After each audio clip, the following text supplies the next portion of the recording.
purihin ng Diyos ngayong umaga ay dadako na tayo sa pagbasa ng kanyang salita. From Matthew chapter 7 verse 24 to 27, NIV translation, sabi po dito, "Therefore, everyone who hears this word of mine and puts them into practice is like a wise man who built his house on the rock." Verse 25, "The rain came down, the stream rose, and the winds blew and beat against that house, yet it did not fall because it had its foundation on the rock." Verse 26, "But everyone who hears this word of mine and does not put them into practice is like a foolish man who built his house on the sand. The rain came down, the stream rose, and the wind blew and beat against that house, and it fell with a great crash." Okay? Purihin ng Diyos. Basahin din po natin sa Tagalog. Mateo 7, 24 hanggang 27 sa ASND translation. Sabi po dito, "Kaya ang sinumang nakikinig at sumusunod sa aking mga salita ay katulad ng isang matalinong tao nagtayo ng kanyang bahay sa pundasyong bato." Verse 25, "Nang umulan ng malakas at bumaha at humampas ang malakas na hangin sa bahay, hindi ito nagiba dahil nakatayo ito sa matibay na pundasyon." Verse 26, "Ngunit ang sinumang nakikinig sa aking mga salita, pero hindi naman ito sinusunod, ay parang taong hangal na nagtayo ng kanyang bahay sa buhanginan. Nang umulan ng malakas at bumaha at humampas ang malakas na hangin sa bahay, nagiba ito at lubusang nawasak." Pagpalain ng Diyos ang kanyang salita. Tayo po ay sumandaling yumuko at tayo po ay manalangin. Dakilang Diyos, aming Ama, sa ngalan po ng aming Panginoong Hesukristo at sa pagpapala mo ngayong umaga, Banal na Espiritu, salamat po sa biyaya mo ngayong umaga. Buhay kami, naririnig namin ang iyong salita. Nakapaglingkod kami sa iyo ng payapa. Salamat sa kabutihan mo sa aming buhay. Marapat lamang na purihin ka, awitan ka, sambahin ka ng buong puso ng iyong mga anak. Dahil sa iyong kabutihan palagi, dahil sa iyong mga pag-iingat sa aming buhay, sa aming pamilya, at sa lahat ng bagay na amin pong tinatangkilik. Maraming salamat po sapagkat buo ang aming pamilya, ang aming tahanan, walang sino man sa amin, O Diyos, ang napahamak. Iningatan mo ang bawat isang kapatiran. At ngayon sa umagang ito ay sama-sama kaming nagpupuri. Muli ay makikinig ng iyong banal na salita. Kaya, O Diyos, ito po ay itinuturing naming isang opportunity sa aming buhay. Hayaan niyo po na sa oras na ito ay kayo lamang, ang tinig mo lamang ang aming marinig, ang presensya mo lamang ang aming madama, at hindi po namin iintindihin ang aming mga suliranin sa buhay. Ikaw ang aming pakukundanganan ngayong umaga. Salamat po, Ama. Sa pangalan ni Hesukristo, ito po ang aming panalangin. Amen. Amen at amen. Palakpakan natin ang Diyos na buhay. Hallelujah. Amen. Purihin ang Panginoon. Hallelujah. Ito po ang ating pag-uusapan na pamagat. The wise and the foolish builders. Ang matalino at ang hangal na tagapagtayo. Amen po ba? Ito po ang ating pag-aaralan. So, nakita natin ito doon sa ating talata at pag-uusapan po natin. So, ang mga talata pong ito ay isang talinghaga, parables, na ginamit ng Panginoong Hesukristo upang paghambingin ang dalawang taong nakikinig ng kanyang salita. Amen po. Inilalarawan ng Panginoon sa kanyang talinghaga ang kahalagahan ng pagbuo ng buhay na nakasandal, nakasalig sa mga salita, mga turo at aral ng ating Panginoong Hesukristo. Itinulad niya ang ganitong uri ng tao sa isang taong matalino. Sa kabilang banda naman, ay inilalarawan din ng Panginoon sa kanyang salita dito sa talinghagang ito, ang buhay ng isang Kristiyano na matapos makinig, kinalilimutan ito at hindi po isinasabuhay ang kanyang napapakinggan. Ang sabi ng Panginoon sa kanyang sa talinghagang ito po ay itinulad ng Panginoon sa isang taong hangal. Okay? Amen? Amen po ba? Okay. So, para sa ikalilinaw pa lalo ng ating pag-aaral ngayong umaga, ay atin pong pag-usapan ng sinisimbolo ng talinghaga. Meron pong 5 sinisimbolo ang ating talinghaga ngayong umaga. Una, ang sinisimbolo ng dalawang tao, yung dalawang tao na nagtayo ng bahay ay ang mga Kristiyano. Amen po ba? Are you Christian? Are you Christian? Kristiyano ka ba? So, makinig kang mabuti sapagkat bahagi ka ng inilalarawan ng ating Panginoon. Sapagkat yung dalawang tao na nagtayo ng bahay ay ang mga Kristiyano. Amen po ba? Ikalawa, sinisimbolo ng bahay na itinatayo, yung sinisimbolo po nito, yung bahay na itinatayo ay ang buhay mismo ng isang Kristiyano. Amen po. Nagigets niyo po ako. Yung buhay natin mismo. Our lives. Daily lives. Okay. Ikatlo, ang sinisimbolo naman ng malakas na ulan, baha, hangin na humampas sa itinayong bahay ay ang sari-saring mga pagsubok sa buhay ng isang Kristiyano. Amen po ba? Okay.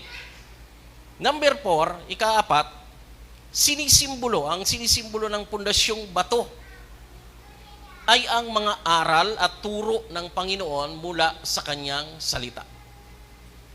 Amen. Amen. Okay. Panghuli, ang sinisimbolo naman ng pundasyong buhangin, kasi yung isa, pundasyong bato, ito naman yung pundasyong buhangin, ay ang mga nakikinig ng kanyang salita, ngunit hindi ito ina-apply sa kanilang buhay. Amen po ba? 5 bagay na makikita natin, na binigyan natin ng pagpapakahulugan, yung mga sinisimbolo nito. Kasi pag binasa mo itong talinghagang ito, mukhang nagigets natin, pero hindi. Amen po ba? Mukha lang nagigets natin, iniisip mo na naiintindihan mo ng lubos, pero may mga bagay dito na hindi mo talaga magets. Okay? Nakikita ko yung mga devotion ninyo, yung iba po ay maganda yung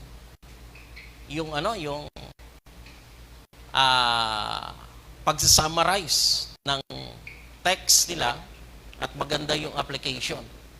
May iba naman po na malayo. Parang from north to south. Okay? Malayo yung kanilang intindi at malayo din yung aplikasyon. Pero purihin ang Panginoon kahit pa paano nagsisikap. Amen. Okay. So, natutuwa po ako sa lahat ng mga nagdi-devotion.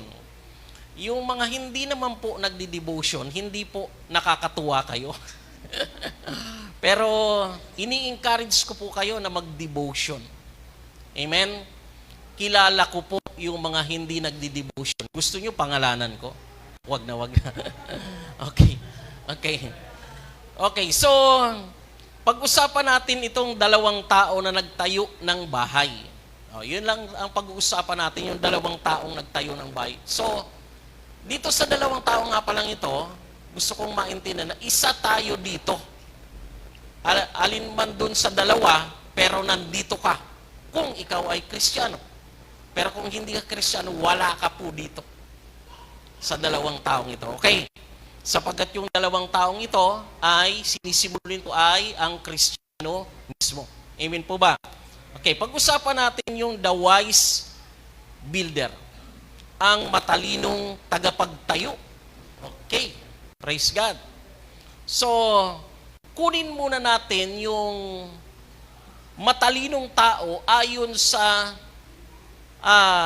standard ng mundo. The wise man according to the standard of the world. Ano ba ang matalinong tao ayon sa standard ng mundo? Una, may pinag-aralan. Educational, merong educational attainment. Okay. Sa tingin ng mundo, ito ay matalino kasi nag-aral. Ikalawa, may titulo, may title, degree holder. Amen? Pag kami title, degree holder, ay ang tawag natin dyan ay matalino yun. Grabe. Oh. Ikatlo, may kaalaman sa maraming bagay. Knowledgeable in many things. So, pag nagtanong ka sa kanya, maraming alam. Pag pinag-usapan yung mga buhay-buhay, may alam siya. Pag pinag-usapan yung politika, may alam. Pag pinag-usapan ng business, may alam. Pag pinag-usapan yung lahat ng maisip mong topic, may alam.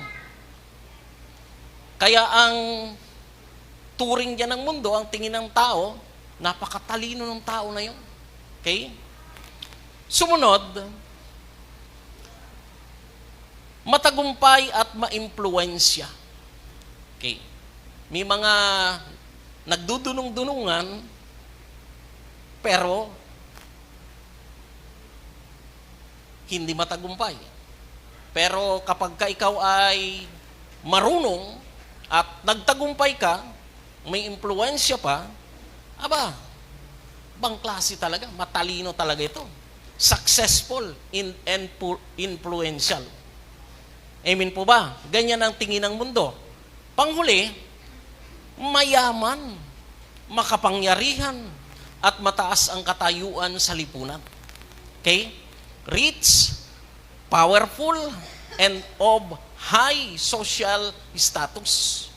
Yung ganitong uri ng tao, yung inilalarawan natin, ito po yung matalinong tao ayon sa pamantayan ng mundo.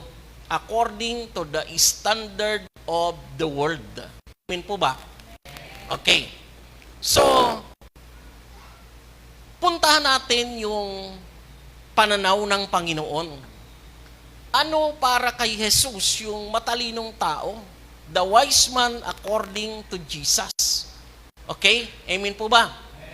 Kasi iba yung tingin sa iyo ng mundo, pero iba yung tingin ng Diyos. Mas mahalaga po yung kung ano ang tingin ng Diyos sa iyo. Amen po ba? Okay. Sa verse 24, dito sa ating text, basahin natin muli. Sabi ng ating Panginoong Jesucristo, kaya ang sinumang nakikinig at sumusunod sa aking mga salita ay katulad ng isang matalinong tao na nagtayo ng kanyang bahay sa pundasyong bato. Bakit daw siya matalino? Sabi ng Panginoon, kasi nakikinig at sumusunod sa mga salita ng Diyos. Sabi ng Panginoon, ito daw ang matalinong tao. Amen po ba? Saan itinulad ng Panginoon ang taong matalino? Sa taong nagtayo ng bahay na ang pundasyon ay bato. Matalino nga naman yun. Yun ang hinalintulad ng Panginoon, yung taong nakikinig at sumusunod sa kanyang mga salita. Tanda natin na ang sinisimbolo ng bahay na itinatayo ay walang iba kundi ang buhay mismo ng isang Kristiyano. Amen po. Okay? Amen po ba? Bakit siya matalino? Kasi nga, siya po ay nakasalig sa matibay na pundasyon. At ito ay bato, ang sabi ng Panginoon, na sinisimbolo ay yung mga aral at turo ng ating Panginoon. Amen po ba? Amen. Ang sabi ng Panginoon, pinuri niya ito at tinawag niyang matalino ang taong nakinig ng kanyang salita at nagsagawa, ipinamuhay ito. Ang ganyang uri ng tao ay may matibay na pundasyon sa buhay. Amen po ba? Do you agree na ang ganitong uri ng tao ay may matibay na pundasyon sa buhay? Oh. Puntahan naman natin yung the foolish builder. Okay. Ang hangal na tagapagtayo.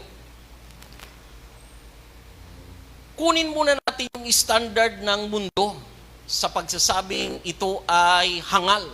Okay? Foolish man. Okay?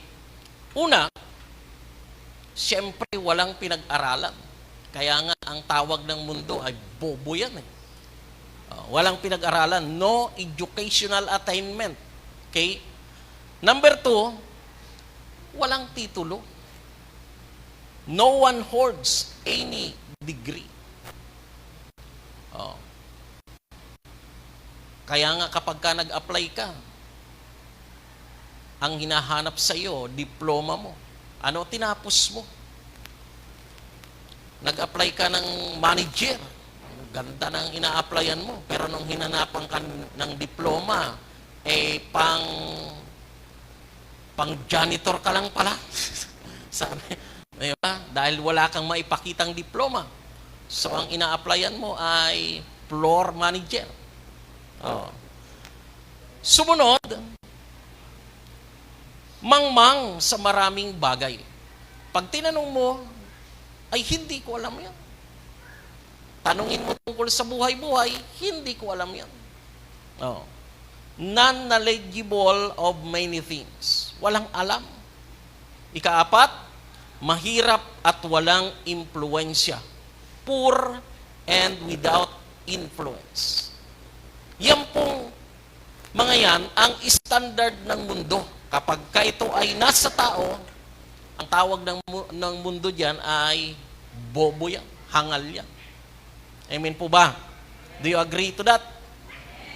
Amen. So, puntahan po natin si Jesus. Ano ba ang foolish man according to Jesus? Sa verse 26, binanggit niya ay ganito, ngunit ang sino man nakikinig sa aking mga salita, pero hindi naman ito sinusunod, ay tulad ng hangal na nagtayo ng kanyang bahay sa buhanginan. Amen? Bakit po siya hangal? Sapagkat siya ay nakinig ng salita ng Diyos. Ngunit hindi naman isinagawa o sinusunod. Sabi ng Panginoon, ito ay hangal, bobo, tanga. Yan ang kasi mga katumbas yan eh. Engot. Di ba? Ganyan ang yung sabi ng Lord. Sabi ni Jesus, si Jesus may sabi nito, napakatanga mo. Sabihin mo nga sa katabi mo yan, hindi ka ganon. Sabihin mo, hindi ka ganon. Okay. Saan itinulad ito ng Panginoon? Sa taong nagtayo ng bahay, ng pundasyon ay buhangin. Alain mo nga naman, ikaw ba naman ay magtatayo ka ng bahay, maganda yung malaking bahay ang ipapatayo mo, tapos ang pundasyon mo ay buhangin lang at hindi mo nilagyan ng graba, ng simento, buhangin lang talaga. So ano ang tawag nga naman sa tao na yun? Tanga. Di ba? Bobo. Napaka-engot mo. Sasabihin mo natin sa kanya. Ano? Tanda natin na yung sinisimbolo ng bahay na itinatayo ay ang buhay ng Kristiyano mismo. Oh. Nais ko rin bigyan ng diin ito na hindi po mga kautusan ng Diyos, hindi kautusan ng Diyos ang tinutukoy ng Panginoon na dapat nating sundin. Amen po ba? Ang tinutukoy dito ng Panginoon ay ang mga salita ng Diyos na ating napapakinggan. Amen. Amen. So saan po ito nanggagaling? Saan po nanggagaling yung salita ng Diyos na ating napapakinggan? Pakikuha mo. Saan po ito nanggagaling? Sa tuwing tayo po ay nakikinig, dumadalo tayo sa mga pangangaral ng salita ng Diyos, maging ito man ay sa cell group natin, sa atin pong discipleship training, sa ating leadership training, meron tayo mamayang leadership training, maging ito man po ay galing sa exhortation, mula sa ating prayer meeting, kapag tayo po ay dumalo sa Sunday worship service, meron pong sermon at nakinig tayo, umaaaring ito ay galing sa ating mentoring. Ang mga ito po ang pinanggagalingan ng mga salita ng Diyos na atin pong napapakinggan na dapat po nating ipamuhay. Are you listening? Nakukuha po natin. Doon po ito nanggagaling. Sa pagdalo mo sa mga gawain ng Panginoon na itinuturo ang salita ng Diyos. Hindi mo yan makukuha sa kanto-kanto. Hindi mo yan makukuha sa pagtambay, pag nandyan ka lang sa bahay mo. Yan ay nakukuha sa pagdalo sa mga pagtitipon. Kasama na dyan yung ating mga cell groups, discipleship training, leadership training, sermon kapag Sunday, prayer meeting, and mentoring. Amen po ba? Oh. So baka po akalain natin na siguro naman pastor, kaya siguro nakinig lang at hindi nagsabuhay kasi baka unbeliever po itong tinutukoy dito. Hindi po. Hindi po unbeliever ang tinutukoy dito na sinisimbolo ng dalawang tao. Parehas po silang Kristiyano. Amen po ba? Minsan nga ay parehong salita ng Diyos ang napapakinggan. Minsan ay sabay pa. Iisang salita ng Diyos ang napapakinggan. Pero malalaman mo kung siya ay sumusunod o hindi kapag kaho dinapuan ng problema. Kasi yung tao na sumusunod, kapag dinapuan ng problema, lumilipas lang ito na hindi po siya naapektuhan, lalo na yung kanyang pananampalataya. Pero yung taong hindi nakikinig, kapag dumating ang problema, ay naapektuhan siya ng gusto. Lalong-lalo na ang kanyang paglilingkod sa Panginoon. Amen po ba? Sino po dito ang may problema? May pagsubok? Lahat po tayo. So, gusto ko kong pag-usapan natin ngayong umaga yung tinatawag ng Panginoon na the storm of life. Ang mga bagyo ng buhay. Okay? Diyan po sa verse 25 at 27 ay binanggit ng Panginoon. Basahin po natin muli. Verse 25, nang umulan ng malakas, o tanda natin yung ulan, yung bagyo, yung baha na humampas na hanging malakas doon sa bahay, ay sinisimbolo ng mga problema, mga pagsubok sa buhay. Sabi diyan, nang umulan ng malakas at bumaha, at hinampas ng malakas na hangin ang bahay, hindi ito nagiba dahil nakatayo ito sa matibay na pundasyon na ang tinutukoy niya ay yung mga taong nakinig. Na ang tinutukoy naman dito ng Panginoon ay yung mga nakinig, matapos makinig ay hindi po binaliwala lang ang salita ng Diyos na kanyang napakinggan, hindi po ipinamuhay. Kaya nung dumating ang mga pagsubok, siya po ay, sabi dito ng Panginoon, lubusang nawasak. Okay? So, parte pala ng buhay Kristiyano ang mga pagsubok. Amen po ba? Walang Kristiyano na hindi dumadaan sa problema o sa mga pagsubok o mga suliranin. So, mayroon po akong babanggitin sa inyo na ilang pagsubok ng buhay at maaring yung iba nito ay nasa inyo. Yung iba naman ay nasa kanya ang lahat. Yung iba naman ay konti pa lang, pero paparating na yung iba. Okay? Pansinin po natin ang mga sari-saring pagsubok ng buhay. Number 1, una, health problem. Okay, mga problema sa kalusugan. Ang pagharap sa karamdaman o pinsala o malalang sakit ay maaring sa pisikal at emosyonal na mga problema. Amen po ba? Kahit Kristiyano ka, nagkakasakit ka pa rin. Amen po ba? Meron ba ditong Christian na mula nung siya ay tumanggap sa Panginoon, hindi pa siya nilagnat kahit minsan? Meron ba? Umuwi ka na dahil hindi ka tinatablan pala.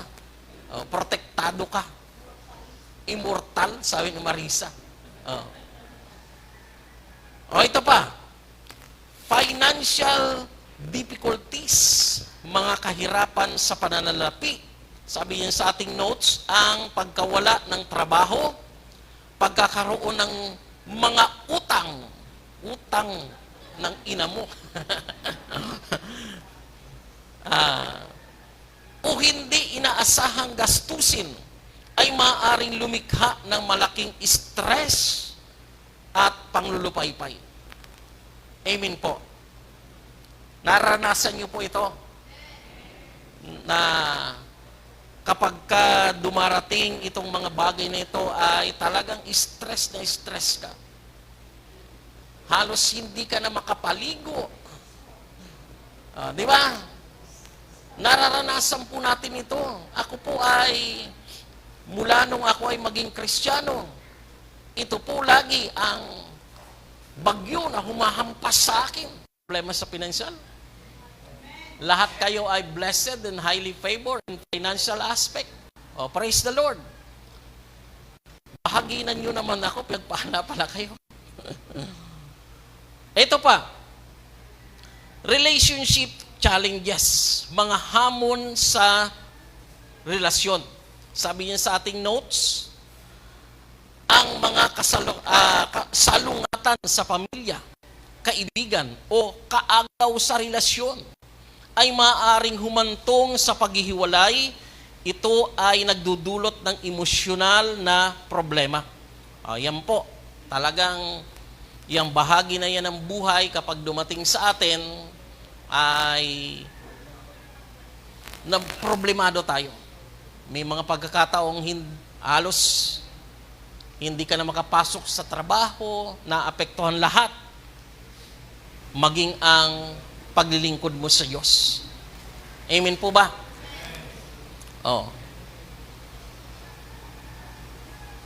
Ito pa po, sumunod ay yung tinatawag na loss and grief. Pagkawala ng mahal sa buhay at kalungkutan. Sabi niya sa notes natin, ang pagharap sa pagkamatay ng isang mahal sa buhay o ang pagtatapos ng isang makabuluhang relasyon ay maaaring magdulot ng lubhang sakit ng damdamin. Yung isang kapatid natin na wala dito ngayon ay namatayan ng kapatid. At marami sa atin ang nakaranas dito. Kapag ka dumating ito ay talagang halos hindi tayo makamove on. Ilang taon na ay nandun pa rin. Yung sakit, hindi mawala. Amen? Kaya nga, talagang hindi natin pagka mga undas na yan ay nangunguna tayo sa pagdalaw sa ating mahal sa buhay na nawala. Hindi natin matanggap pa hanggang ngayon. Okay? Ito pa yung isa, personal failings o mga personal na kabiguan. Ang panghihinayang sa mga nakaraang pagkakamali o ang pakiramdam ng kakulangan ay maaaring maging isang mabigat na pasanin. Okay? So yung naaalala mo, yung mga kabiguan mo, hindi mo na mabalikan, tapos na, at nasumpungan mo na nagkulang ka kaya nangyari yon. So, habang buhay mo itong dadalhin para nakukonsensya ka, lalo at sa mga mahal mo sa buhay, ay nagkulang ka. Mga kabiguan ng isang tatay, kabiguan ng isang nanay, kabiguan ng isang anak na hindi mo na mabalikan. At nandiyan na yan, nangyari na. So, mabigat po ito. Isang pasanin na minsan ay habang buhay nating dinadala. Nandiyan din po yung family conflict. Amen? Salungatan at gusot sa pamilya. Mga hindi pagkakasundo, labanan sa pagitan ng mga kamag-anak, at emosyonal na distansya sa loob ng pamilya, ito'y nagdudulot sa atin ng kabalisahan. Minsan, kung sino pa yung kamag-anak mo, yung pa ang kagalit mo. Di ba? Minsan, kung sino pa yung inaakala mo na iintindi sa iyo, yung pa ang hindi makaintindi. Yung kamag-anak mo mismo ay kagalit mo. Di ba? Nangyayari po ito sa atin na mga Kristiyano. Minsan hindi naman ikaw ang nangaaway, inaaway ka. E ano magagawa mo nun? Hindi ka nang aaway, pero inaway ka. Sumunod, ito pong mga friendship challenges. Mga hamon sa pagkakaibigan. Ang pagtataksil, paninibugho, o pagwawakas ng isang pagkakaibigan ay maaring napakasakit sa isang tao. Amen po ba? Tinuturing mong kaibigan, taksil. Di ba? Nandyan din yung magkaibigan, naninibugho. Pag iba na yung kasama, ay naninibugho siya. O kaya pag isang pagkaibigang matagal na, pero nasira, nagtapos, masakit po ito. At nangyayari ito kahit sa mga Kristiyano. Ito pa, parenting difficulties. Mga paghihirap sa pagiging magulang. Okay, lahat po ng magulang nakakaranas po nito. Okay? Ang mga hamon ng pagpapalaki ng mga bata, kabilang na ang mga problema sa pag-uugali, pagdidisiplina ay maaring pagmula ng stress sa mga magulang. Totoo po ba ito? Yes. Akala natin ay natutuwa tayo sa anak natin, lumalaki na. Pero ang hindi mo napansin, lumalaki rin yung sungay niya. Pambira. Natutuwa ka sa anak, napalaki mo na. Nung maliit pa, gusto mong lumaki. Nung lumaki ay nagpalaki ka rin ng may sungay. Di ba? Napakatindi. Stress po ito sa magulang. Okay. Nandiyan pa po kasama yung mga social problem natin. Katulad nitong societal problem, mga problema sa lipunan, mga problemang pang-ekonomiya ng bansa, may damay po tayo dyan. Mga natural na sakuna o pampolitikang aspeto. Pinoproblema pa ito ng Kristiyano. Sino ba iboboto natin? Oh, di ba? Oh, nandyan din po yung discrimination and injustice. Diskriminasyon at kawalan ng katarungan. Nakakaranas ng diskriminasyon o hindi patas na pagtrato batay sa lahi, kasarian o relihiyon. Di ba? Dito sa bansa natin ay masyado yung mga Tagalog. Kung laitin yung mga Bisaya ay gano'n na lang. Oh, mga Bisaya kasi kayo, kaya kayo ganyan. Oh, di ba? Mga diskriminasyon sa kanilang lahi, kasarian kaya kapag medyo yung mga nakakaranas dito, yung mga medyo bali ang daliri. Kasarian, relihiyon, inuusig tayo diyan, nakakaranas tayo ng discrimination sa mga yan. Nandiyan din po yung environmental challenges, mga hamon sa kapaligiran. Pagharap sa mga epekto ng pagbabago ng klima, polusyon na dulot ng climate change. Ayan po, katatapos lang natin sa bagyo, kasama po ito dito, na 2 bagyo ang dumaan sa atin at hanggang ngayon ay nag-iwan pa ng habagat na nagdudulot sa atin ng ulan. Okay. Panghuli ay yung tinatawag na spiritual challenges, mga spiritual na hamon. Kasama dito yung pag-aalinlangan, pagkawala ng pananampalataya, o pakiramdam ng pagkahiwalay sa Diyos sa maraming kadahilanan tulad ng bisyo, sugal, addiction at iba pa. Kasama po ito. Amen po ba? Ang mga ito po ay ilan lamang sa mga bagyo ng buhay na humahampas sa buhay ng isang Kristiyano. Amen po? So, yung iba ay kasalukuyang nararanasan yung ilan dito. Yung iba naman ay wala pa pero paparating na.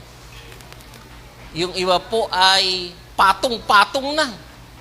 Naranasan nyo yun na patong-patong yung problema mo.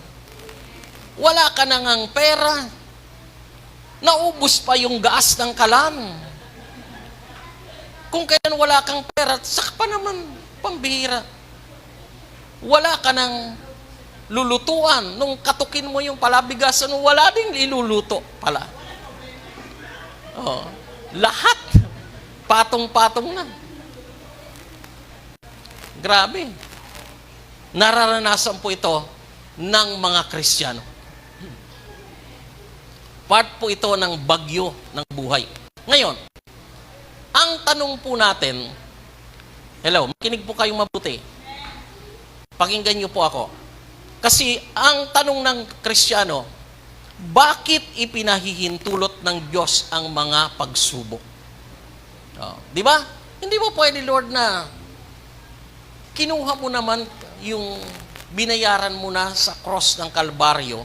Hindi kaya, Lord, hindi mo ba idinamay? Sana, Lord, idinamay mo nitong mga problema nang pagka naging Kristiyano ka na, ay wala nang problema. Pero hindi po ito kasama sa tinapos na gawa ni Kristo. Hindi niya ipinangakong wala tayong magiging problema. Ang ipinangako niya, magtatagumpay ka sa mga problema ang kakaharapin mo. Amen. Ngayon, sagutin natin itong bakit ipinahintulot ng Diyos ang mga pagsubok. Amen po ba? Number 1, ito ang pangunahin. Batay dito sa ating teksto. Inire-reveal o inihahayag ng pagsubok ang uri ng ating pamumuhay kung sumusunod ka o hindi sa mga salita ng Diyos na iyong napapakinggan. Amen po ba? Are you listening?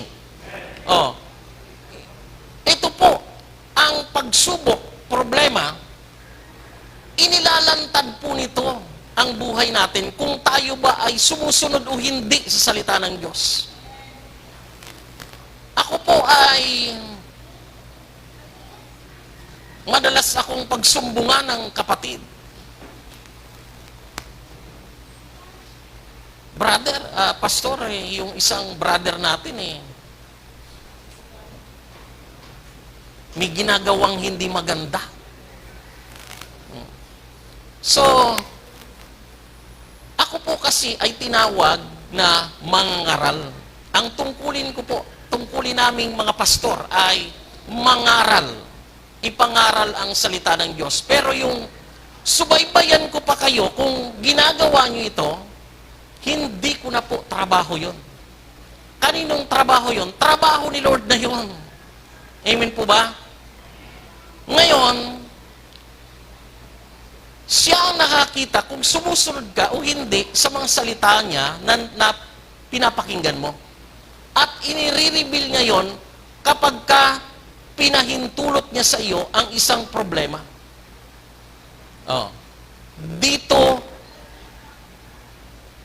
lumilitaw at dito natin nakikita ang sumusunod o hindi. Di ba mga kapatid, yung talata natin kanina, kahit hindi natin basahin dahil paulit-ulit na lang. Yung verse 25 at 27 ay yung mga ulan, mga baha, mga bagyo ng buhay ay inilitaw nito kung sino tayo. Kung tayo ay sumusunod sapagkat yung sumusunod, dumadaan ng problema na hindi siya naapektuhan. Pero yung hindi sumusunod, nalalagas po. Amin po ba? Kaya, yung problema, gamit ng Diyos yan, ipinahihintulot sa ating dumating para ilantad tayo sa harapan ng ating kapwa Kristiyano. Amen po ba? Malalaman mo kung ito ay namumuhay sa salita ng Diyos, sumusunod ito, kapag ka may problema siya. Kasi kung siya po ay sumusunod, pagka may problema yan, easy-easy lang siya. Aawit-awit lang yan. At hindi mo yan makikitang humintok sa pagdalo sa lahat ng kanyang mga tungkulin. Gumaganap siya na hindi mo mahalata, may problema palang mabigat. Di ba? Malalaman mo na lang, hindi pala ng problema yung sister, hindi ko nahalata. Pero yung hindi sumusunod, pambihira. Maliit lang ang problema, hindi na nakadalo. Amen ba?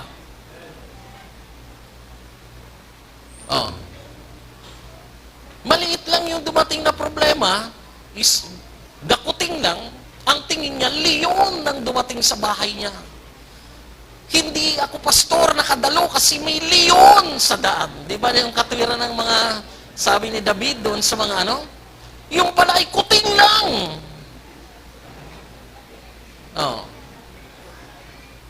Amen ba? So, inilalantad po nito, inire-reveal nito ng pagsubok. Yung uri ng buhay natin. Kung sumusunod ka o hindi, makikita yan kapag may problema. Amen ba? Amen. Ikalawa, kung bakit ipinahihintulot ng Diyos ang mga pagsubok, number 2, ang pagsubok ay dapat asahan na nating, ang pagsubok ay dapat asahan na nating ito'y darating sa buhay ng isang mananampalataya. Parang mali yung mga grammar ko dito. Basta yun, intindihin nyo na ang pagsubok ay dapat asahan na nating mga mananampalataya na ito po ay darating. Amen po ba? Malinaw po. Listen, kunin ko po ang inyong pakinig. Kasi dito po sa statement ng Panginoon sa kanyang talinghaga, Malinaw po dito na yung nakikinig ng salita ng Diyos at nagsasagawa at yung nakikinig ng salita ng Diyos na hindi nagsasagawa ay pareho pong tinamaan ng bagyo. Amen po ba? Pareho pong tinamaan. Dapat makikita mo po dito, mapapansin nyo na yung pagsubok kong dumating, yung mga bagyo ng buhay, ulan, baha, at hanging malakas na humampas sa bahay, ay mapapansin nyo po na pareho kong tumama doon sa mga sumusunod at hindi sa salita ng Diyos. Amen po ba? Hindi ba dapat, Lord, ay signal number 1 na bagyo lang sa amin kasi sumusunod naman kami? At yung hindi sumusunod ay signal number 4. Hindi natin may request sa Lord yan. Signal number 4 ang tumama sa hindi sumusunod, gayon din sa sumusunod. Signal number 4 na bagyo din. Napansin niyo po ba? Minsan ito po ay taliwas sa ating mga paniniwala. Kasi may paniniwala tayo minsan na kapag maraming problema ang isang Kristiyano, ito ang nagpapatunay na hindi siya sumusunod. Kaya siya ay dumaranas ng mga problema kasi hindi siya sumusunod sa salita ng Diyos. Pinapalagay natin na tayo, kapag ika ay masunurin. Kaya palagay ko, nag-i-expect tayo ng maling expectation. Akala mo, dahil ikaw ay dumalo, dahil ikaw ay laging nasa cell group, akala mo dahil dumadalo ko lagi sa mga training, dumadalo sa prayer meeting, ine-expect mo na, puprotektahan ako na Lord, wala nang pagsubok. Yan ang expectation natin na mali. Kasi dito sa turo ng Panginoon, both sumusunod o hindi sumusunod, parehas lang na bagyo ang dumating. Amen po ba? Kaya kapag ganito ang ating kaisipan, ano mangyayari sa atin? Nadi-discourage tayo. Pambihira naman, Lord. Ginagawa ko naman ang lahat.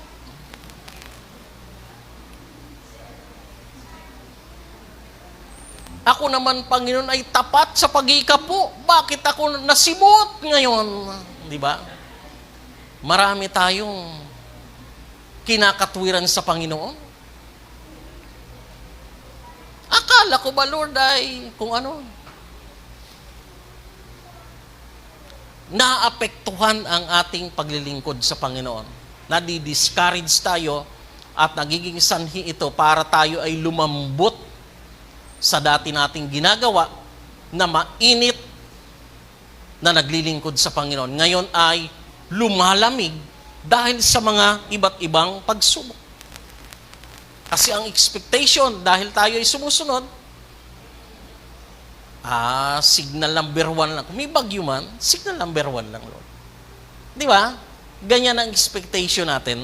Pero maling-mali po tayo sapagkat ang statement po ng Panginoon dito ay parehong tatamaan ng pagsubok yung mga sumusunod at hindi sumusunod sa salita ng Diyos. Ang pagkakaiba lamang ay yung resulta. Amen? Kasi ang resulta ang magsasabi kung ikaw nga ay sumusunod. Dahil kung sumusunod ka, hindi ka maapektuhan ito. Dadaan lang ang pagsubok. Pero hindi ka naapektuhan. Pero yung hindi sumusunod, napipinsala ng lubusan. Amen po ba?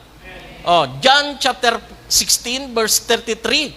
Sabi ng Panginoon, ipinagpaunan niya na ito sa mga alagad niya. Nakasama po tayo dito sa sinabihan niyang ito. Sabi niya sa John 16:33, sinasabi ko sa inyo ang mga bagay na ito para magkaroon kayo ng kapayapaan sa pakikipag-isa sa akin. Sabi ni Lord, daranas kayo ng paghihirap dito sa mundo, pero magpakatatag kayo dahil nagtagumpay na ako laban sa kapangyarihan ng mundo. Amen po ba?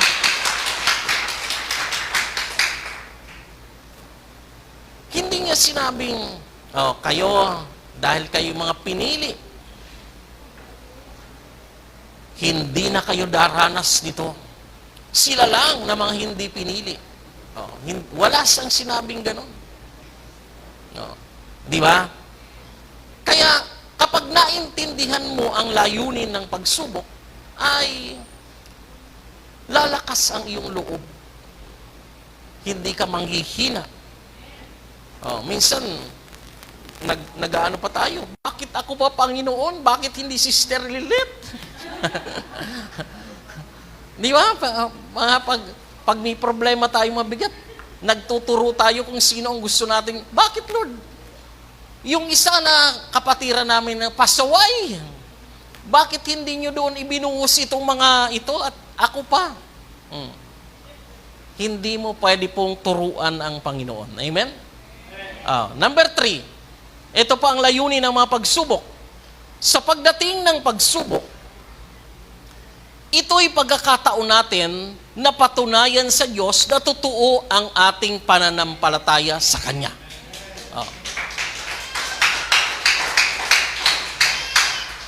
Alam ng Diyos kung totoo o hindi ang pananampalataya natin. Pero, ang kailangang magpatunay nito, ikaw.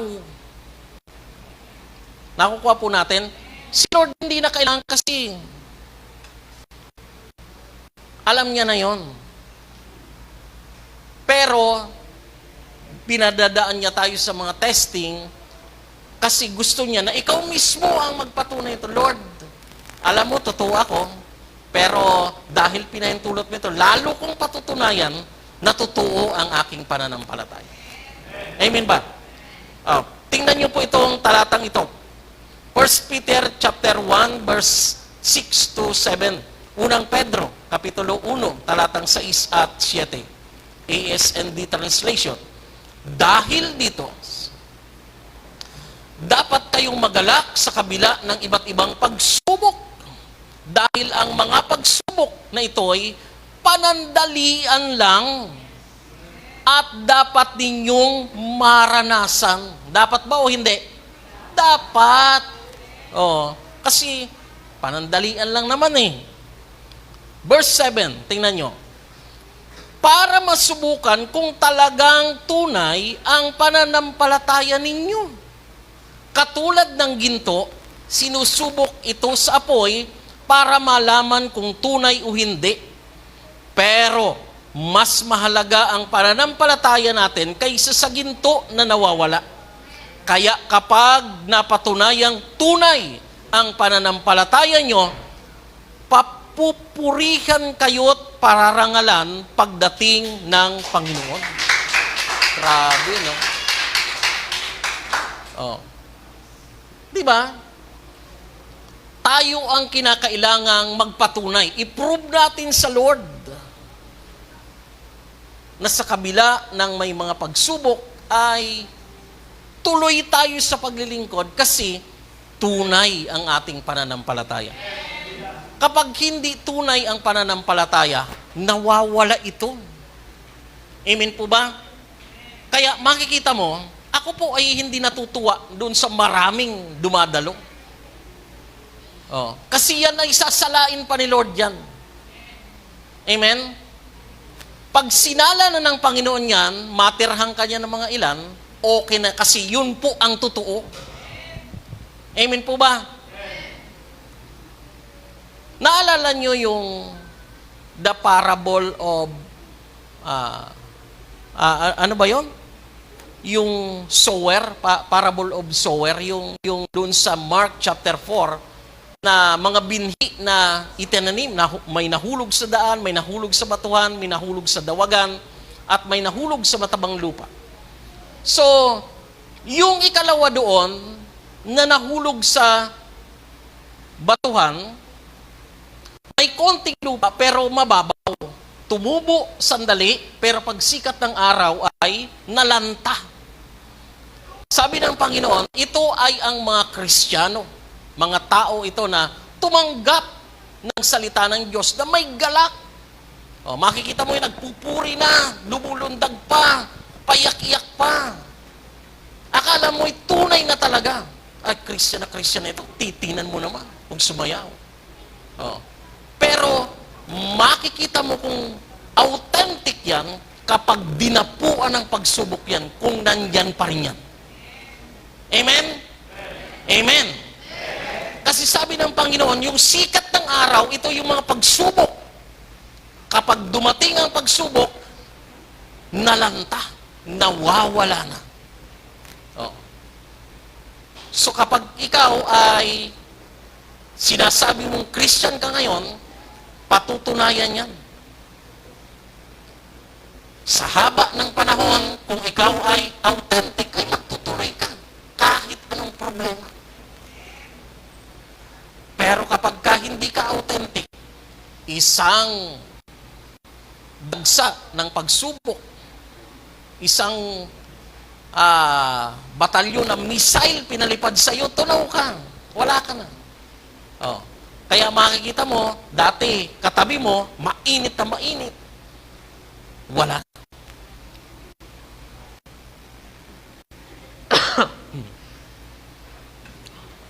Amen po ba?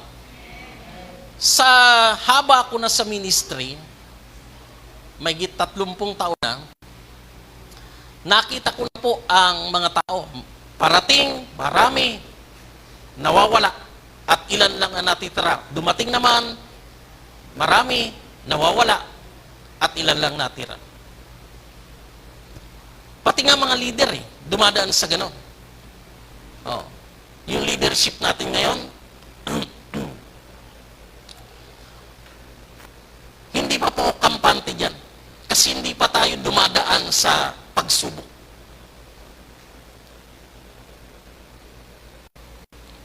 Yung mga uma-attend sa mentoring, makikita mo yan kung authentic yan pag dinaanan niya ng pagsubok. Kung ilan lang ang matira dyan, yan ang totoo. Kaya ang pagsubok ay pagkakataon natin ito para patunayan sa Diyos na totoo ang ating pananampalataya sa Kanya. Palakpakan natin ang Panginoon.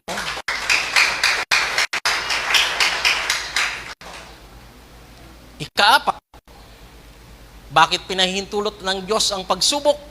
Pang-apat ay ang pagsubok. Ito ay paraan ng Diyos upang disiplinahin ang kanyang mga anak. Okay? Amen po ba? Are you listening?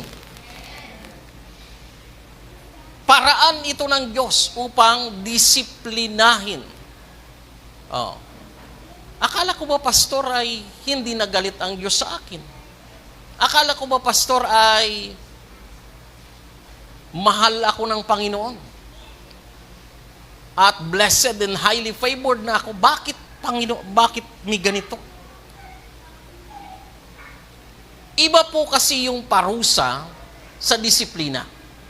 Magkaiba po ito.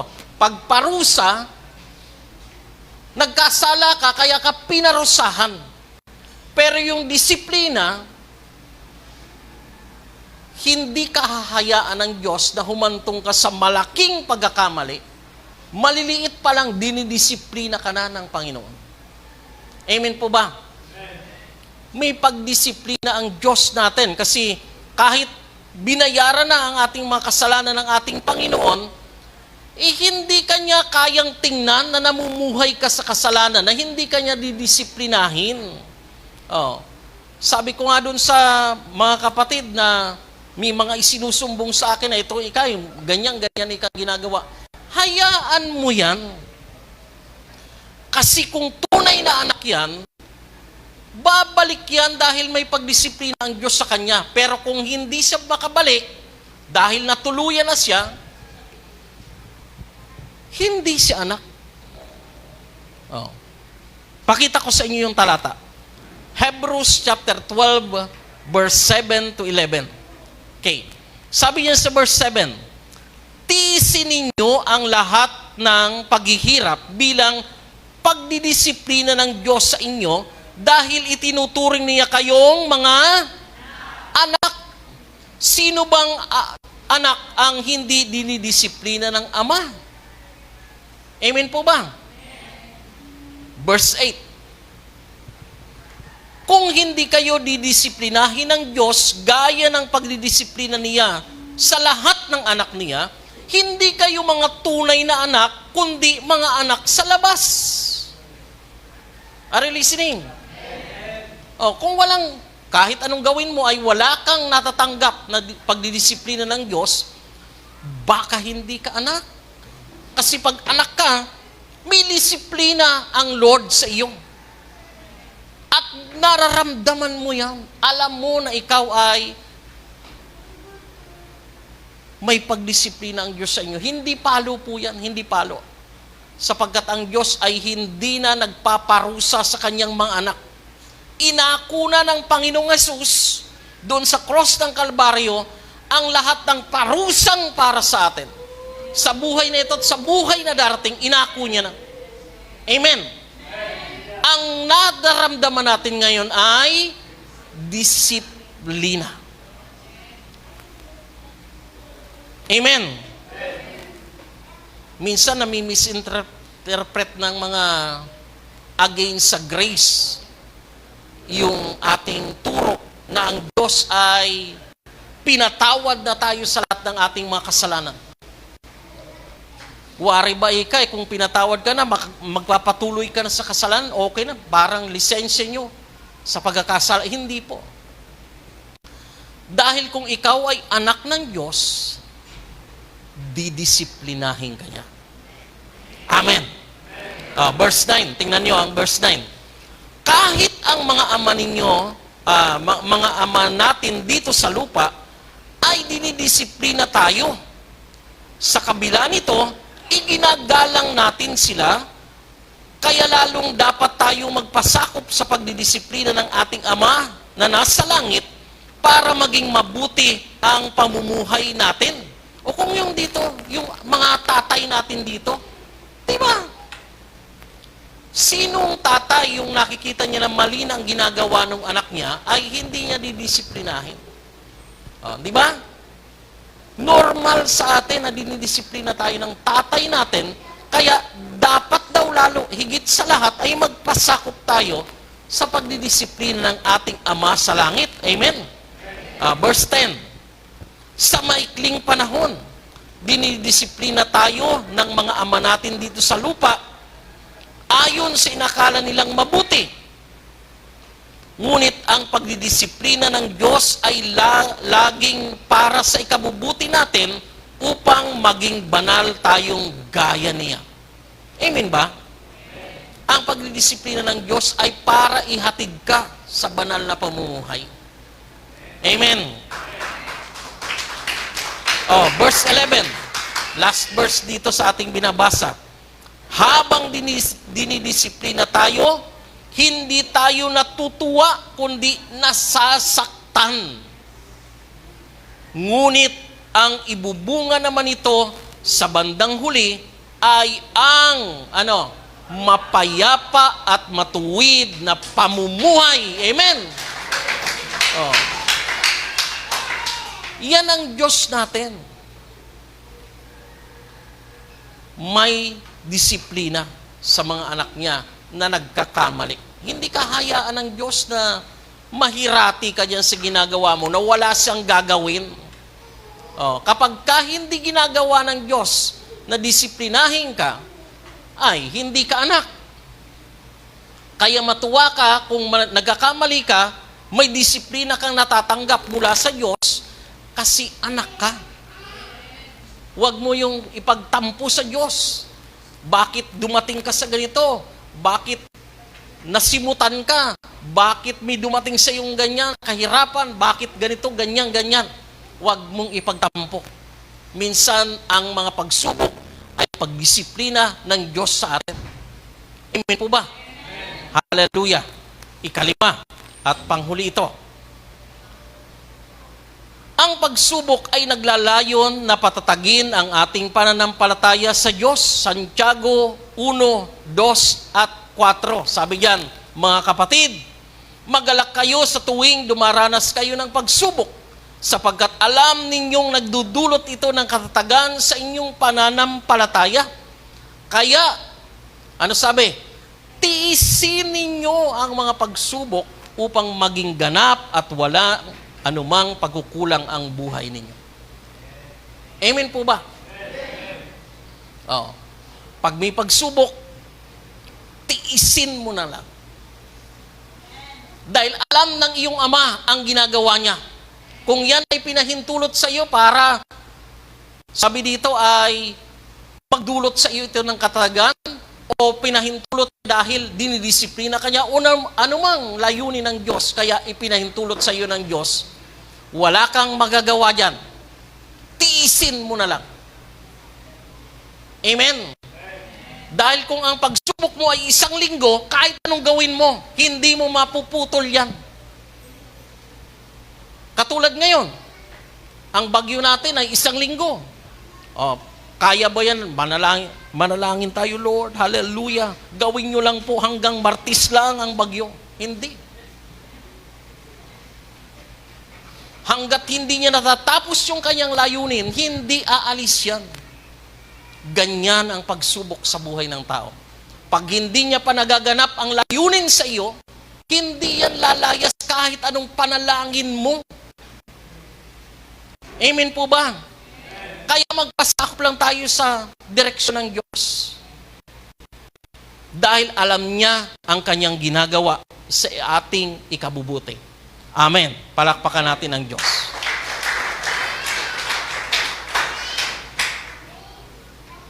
Panghuli, ano ba ang mga pangako ng Diyos na maaari nating panghawakan kapag dumarating ang mga pagsubok? Ano ba ang mga pangako? Number 1 na itong 1 Corinthians 10:13. Ano sabi diyan? Walang pagsubok na dumarating sa inyo na hindi naranasan ng ibang tao, ngunit maasahan natin ang Panginoon, ang pangako ng Diyos, na hindi niya tayo pababayaang subukin ng higit pa sa ating makakaya. Kaya, kung dumaranas kayo ng pagsubok, gagawa siya ng paraan para mapagtagumpayan ninyo ito. Amen po ba? Panghawakan lagi natin yan. Walang pagsubok na darating sa iyo na ikaw lang ang mayroon yan. Lahat ng tao ay naranasan yan. Tapos, pagdating sa iyo, hindi ko kaya. Nakaya nga ng iba. Oh, bakit naman pagdating sa iyo, hindi mo nakaya? Arte mo. Parang gano'n, ano? Oh. Di ba? Oh, di ba? At ang matindi po dito, pag dumaranas daw tayo ng pagsubok, siya mismo ang gagawa ng paraan para magtagumpay ka. Oh, ang Diyos mismo ang gagawa ng paraan para magtagumpay ka. Di pa napakaganda ng biyaya ng Diyos? Inalaw ka sa pagsubok, pero may kaakibat siyang lakas para magtagumpay ka. Amen. Kaya pagka hindi ka nagtagumpay, kabubuhan mo na yon. Kasalanan mo na yan. Abay, anak ka ng Diyos, tapos hindi ka nagtagumpay, hindi po maaari. O, ano pa? Hebrews 13:5. O, sabi diyan, iwasan niyo ang pagiging sakim sa salapi. Maging kontento kayo sa anumang nasa inyo, sapagkat ang sabi ng Diyos, ano sabi? Hindi ko kayo iiwan o pababayaan man. That is His promise to us. Amen po ba? Oh, wag daw tayong magmukhang Jose Rizal o Ninoy Aquino, sino pa ba yung nasa ano? Oh, kundi kung ano yung nasa atin, dapat makontento na tayo. Amen ba? Kung ngayong linggong ito ay nagkaroon ka ng 1,000, makontento ka na dyan. Hindi yung kulang ito, saan kaya makadugas? Nag-iisip ka ng mabubudol para madagdagan. Oh. Di ba? Kung yun lang ang binigay sa iyo ni Lord, pagkasyahin mo na. Makontento ka na. Sapagkat ang pangako niya, ano pangako? Hello? Are you listening? Anong pangako niya? Hinding-hindi kita iiwan o pababayaan. Amen. Oh, eto pa, talata na pangahawakan natin kapag dumarating ang pagsubok. Santiago 1:12. Mapalad ang taong nananatiling matatag sa kabila ng mga pagsubok dahil pagkatapos niyang mapagtagumpayan ang mga ito, tatanggapin niya bilang gantimpala ang buhay na walang hanggan na ipinangako ng Diyos sa mga nagmamahal sa Kanya. Hallelujah! Amen! O, ito pa. Uulanin tayo ng talata ng mga pangako ng Diyos pag dumarating ang pagsubok. 1 Peter o 1 Pedro 5:10. Sabi dito, maikling panahon lang ang paghihirap ninyo. Mahaba pa, maikli. Maikli. Hindi sinabing mahaba ang maikli lang eh. Pagkatapos nito, pagkatapos ng maikli na yon, ano sabi diyan? Tutulungan kayo ng Diyos para maging ganap ang buhay ninyo. At siya rin ang magpapatatag at magpapalakas sa inyo dahil siya ang pinagmumulan ng lahat ng pagpapala. Amen po ba? Sabi po diyan, diretsyon natin, pinili niya kayo upang makabahagi rin sa buhay sa walang hanggang kaluwalhatian niya sa pamamagitan ng pakikipag-isa ninyo kay Kristo. Amen po ba? Okay. Last. Ito huling talata natin. Santiago 1:22 hanggang 25. Sabi dito, huwag lang kayong maging, huwag kayong maging tagapakinig ng salita ng Diyos, kundi sundin ninyo ang sinasabi nito. O, di ba yun yung ng Panginoon, yung parables ng Lord? Yung hindi sumusunod ay matalino, ay hangal, at yung sumusunod ay matalino.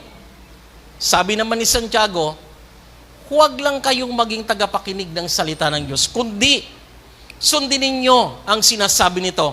Dahil kung hindi, dinadaya nyo lang ang inyong sarili. Grabe namang pagiging mandaraya mo. Yung dayain mo ang iba, maiintindihan mo pa. Pero yung sarili mo nang dinadaya mo, mukhang hindi na tama. Di ba? Sarili mo na, niloloko mo. Sa verse 23, dahil kung nakikinig lang ang isang tao ng salita ng Diyos, pero hindi naman niya itinutupad ang sinasabi nito, katulad lang siya ng isang taong tumingin sa salamin, verse 24, na pagkatapos makita ang sarili ay umalis at agad kinalilimutan ang ayos niya. Kayo bang lahat bago pumunta dito, nanalamin kayo? Nanalamin kayo? Natandaan nyo pa ba yung itsura nyo? Kanina, sa salamin. Di ba? Pagtalikod mo lang sa salamin, limot mo na kaagad eh. Kung anong itsura mo, kung anong itsura ng buhok mo, kung anong... Nakalimutan mo na kaagad pagtalikod mo pa lang. Ganon din lang daw yung kapag ka nakinig ka lang ng salita at hindi mo ginawa, ay katulad ka lang ng tumingin sa salamin. Di ba? Dapat pagka tumingin ka sa salamin, pagka may dumi ka dito, ay nakita, may dumi pala ako dito. Pag hindi mo tinanggal yan, di ba? Napakaingot mo. Tumingala kang gano'n sa salamin, may kulangot pala ako dito, okay, ganda. Hindi mo tinanggal. Di ba pagka nanalamin tayo, ang purpose ng salamin ay para ayusin ang sarili. Okay. Na kung ano yung hindi tama sa ano mo, inaayos mo. Ay, gusot pala yung damit ko. Ay, ganyan. O, di ba? O. Alam mo ba pagka nakikinig tayo ng salita ng Diyos? Hello? Listen. Kapag nakikinig tayo ng salita ng Diyos, ano ang ibig sabihin nito? Para kang nanalamin. Na kapag narinig mo na hindi tama ang buhay mo, ayusin mo.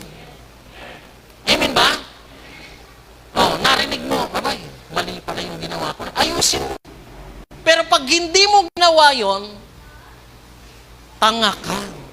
Sabi ni Lord, engot ka. Hangal.